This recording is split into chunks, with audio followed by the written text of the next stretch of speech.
వారు అడిగినటువంటి ప్రశ్న ఖచ్చితంగా ఏదైతే ఆలయాల్లో శిల్పకళా సౌందర్యం ఉందో అవి సెల్ఫ్ ఎక్స్ప్లనేటరీగానే ఉంటాయి. వాటిని పరిరక్షించాల్సినటువంటి బాధ్యత మన మీద ఉంది. హెరిటేజ్ టూరిజం అనేటువంటిది అందుకే మనం ప్రత్యేకంగా ప్రస్తుతిస్తున్నాం. దాంతోపాటు ఇవాళ మనకున్నటువంటి పర్సంటేజ్ ఆఫ్ టూరిజంలో రిలీజియస్ టూరిజమే 71% ఉన్నటువంటి సందర్భాన్ని ఈ సందర్భంగా మీ అందరికీ తెలియజేస్తాను తమ ద్వారా.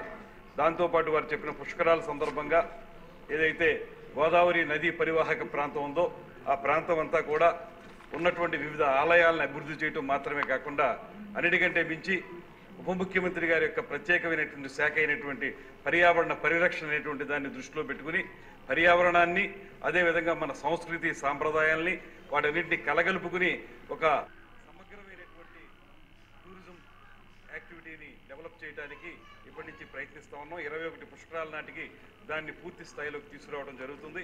అదేవిధంగా కేంద్ర ప్రభుత్వం యొక్క సహకారంతో స్వదేశ్ దర్శన్ అనేటువంటి ఒక ప్రోగ్రాం,